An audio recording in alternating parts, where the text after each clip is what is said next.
The following paid program is furnished by the Coalition. It's for basic entertainment and informational purposes only and is solely responsible for its content. It does not necessarily reflect the views of Cumulus Media, its management, or its staff. AM 790 Talk and Business presents The Coalition, a weekly one-hour show that looks at all sides of local, regional, and national news, as well as current events. Join us now for The Coalition.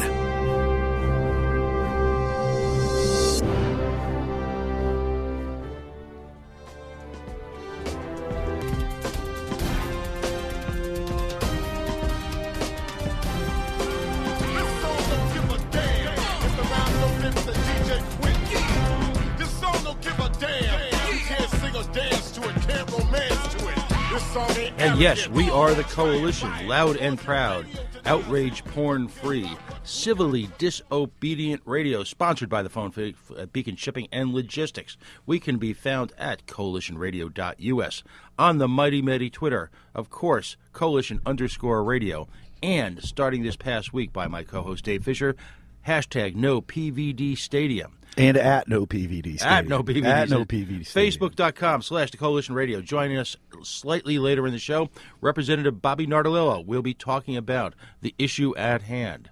This year's 38 Studios du jour, we are, of course, talking about the Pawtucket Red Sox move to Providence, Skeffonomics, Skefco, everything you wanted to know right here. We are deeply immersed in the protest du jour, and we'll be joining you to discuss the highlights of Monday afternoon's activities and play date that we've scheduled with the fine folks across Rhode Island representing every potential political jurisdiction, every potential political group, belief system, religious, ethnic. We got it all here. Dave, welcome back for another fine week. Big announcement here on the show.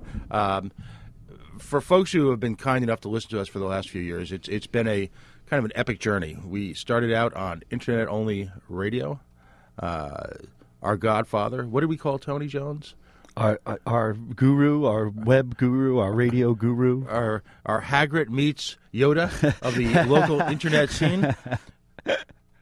We started with him on the Tony Jones Show, then moved to a local internet station, then moved to a local AM station, Small Signal, came here to AM 790 just about a year ago. Starting this Saturday night, 6 o'clock, we moved to the big dial, the station of record, AM 630 WPRO, where on a Saturday evening, as appropriate, we can discuss issues, might be a little, what do those kids call it now? Not safe for work. Yes. NSFW. NSFW. Right? Yeah. So we will continue to tackle the social challenges that face both Rhode Island and the nation at large, from a libertarian, a progressive, a Green Party, progressive Democrat, occasionally the Tea Party, occasionally Tea Party libertarians, everything but mainstream Democratic politics here in this state, as we continue to assail everybody from Paulie Walnuts to Skefco and everything in between, although some might say, Dave, at this week, that there is no cognitive dissonance between the two, is there? This week, most certainly not. We've found that out. Everyone across the political spectrum, with the exception of the establishment Democratic machine in this state, including progressives, Tea Party, Rhode Island GOP, you name it. Just let's run down the list here. So if you haven't been following along on Facebook, folks, this Monday, 3:45 p.m., be at 315 Iron Horse Way. If you're against this Providence Stadium deal, you got to come out. This is the only chance you're going to have to hear your voice heard. Now, the meeting has been opened up. It was originally scheduled as an executive session with the I-195 Commission.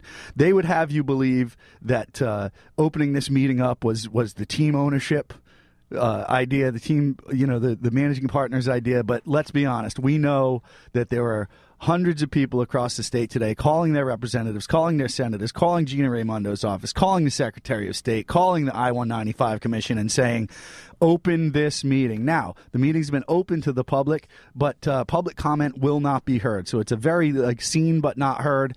We may not be able to be heard in the room, but we can certainly be heard outside of the room. So let's run this down again. Again, Monday, 3:45 p.m., 315 Iron Horse Way. If you don't know where that is, in Rhode Island terms, it's the old Locomotive Works. It's just off Valley Street in Providence. And let me give you a rundown of some of the people we have scheduled to speak at this thing. We have Andrew Posner of the Capital Good Fund, Monique Chartier of the Rhode Island Taxpayers, Greg Garrett of the Green Party of Rhode Island, Mike Poyana of RIT Party, Fred Ordonez for Direct Action for Rights and Equality, Laura Nidell from the Rhode Island Progressive Democrats, Senator Elaine Morgan from District 34 here in the state of Rhode Island, and our latest addition is Gina Catalano, who's going to be there speaking on behalf of the Rhode Island GOP. It's sort of a we are the world moment, isn't it? People are checking their egos, their political differences at the door and saying, okay, what's good for Rhode Island? You know, we have a lot of honest differences of opinions, what happens to the land after this deal is destroyed. But ultimately, our focus right now as an organization, as a people, as a state, as a nation, is stopping SCEFCO. All right? It is incompatible with both capitalism, progressivism, populism, everything in between, for government, taxpayers to support private enterprise where risk is socialized and reward is privatized. It's just not the American way. Joining us on the phone is someone who is very evocative and very straightforward about the American way. We are pleased to welcome Representative Bobby Nardolillo. Representative Nardolillo, thanks for joining us on the air live. Good morning, and thank you for having me. Yeah, no, it's been a hectic couple of days. I mean, it's almost like you need some sort of stock feed to figure out what's going as the chess game accelerates here in Little Rhodey. Tell us first of all about your background, your district, where you come from, and then we can get into the issue at hand. Sure. I'm a funeral director by profession. My business is in Cranston and Narragansett, and I serve District 28, which is Coventry. I was newly elected. I'm a freshman legislative. And as you were saying, it's just funny how you brought into this conversation about how Little Rhodey over the past 2-3 days it's a complete whirlwind. And I was just saying to someone last night that I have a total new perspective of the legislators and the process, because as being a freshman prior to being into politics, you would only be able to watch the news and read the paper to get an idea and a gist of what's going on. I mean, you work, sometimes you're working 2 jobs, and you don't have a lot of time, but these things that are out there affect you. So you rely on those legislators, like myself now. I understand prospectively why it's extremely important that you elect trusted individuals, because you working 1 job, 2 jobs, you're not able to go to these places and fight and do all of these things. You're counting on your state legislators, your officials to stand up for you and say, hey, there's a problem with this. This doesn't jive. This is going to cause a problem. And that way you're able to rest your head at the pillow at night and say, you know what, my legislator is doing the right thing by me. I don't have to be up all night watching this and trying to read through all these and filter what's going on. And it's extremely frustrating because, as you say, things change moment by moment. And a lot of these proposals, as you know, there's a plan A, there's a plan B, just in case that plan A doesn't work. And then, you know, it's extremely frustrating because you do not ever want to be taken advantage of because you don't have the time to go there and say, listen, this isn't what should be, and this is going to cause a problem down the line for. Well, Rep, if you could give us an idea of what kind of feedback you've gotten from your constituents this week about this proposed stadium deal for downtown Providence. The initial proposal, when it came out, there were a few emails, and I have my cell phone, just because of the industry I'm in. I'm on call 24 hours, 7 days a week. So I said, my personal phone number is always out there. It rang a couple of times. A lot of people don't like to call you because they feel like they might be bothersome. And then when they call, I say, it's no bother. It's my responsibility to you. I said, I'd almost rather have a phone call than an email. But I did receive over 36 emails from the conception of the proposal of the plan when it was put out there, and a lot of people they were shocked, first of all, that someone would put together something on the level of it. It's almost insulting. It's almost insulting because of the fact when you look at this, just coming off a 38 Studios comparison, just as a comparison, it was a complete travesty to the state of Rhode Island. And supporting something like this type of proposal, in its, proposed state as it is now, Plan A, and possibly, and we'll get into that later on in the conversation about what's being proposed next, but it's a 30-year investment with no direct revenue flow. And any way you look at this, the risk outweighs the revenue, and that's just plain and simple. And investing in something like this, and folks heard me say this a few different times, it's making this investment, this minor league investment, would result in a major league loss to the taxpayers, and we just cannot go through this anymore. I mean, we've made too many mistakes in the past. So one of the things that, I look at when I see this is, if the first ask is we want everything, the only reasonable counteroffer to that, to me, is you get nothing.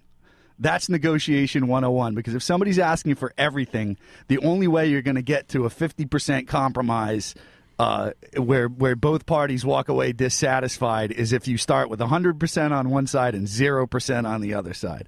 I think anybody in our GA in leadership position anywhere in this state who's even entertaining this idea as it sits on the table is absolutely delusional, in my opinion. Well, I have to agree with you. And from the legislators that I have spoken to, they don't want to touch this with a 10-foot pole.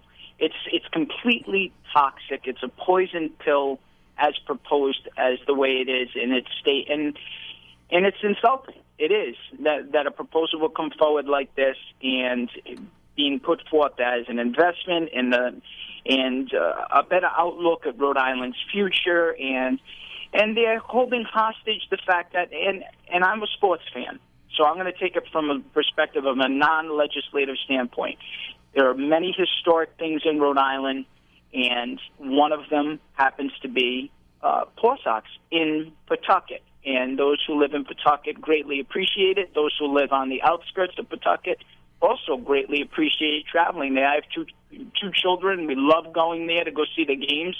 It's extremely convenient and affordable to do that rather than driving into Boston and all of those challenges with traffic and parking and things of that nature.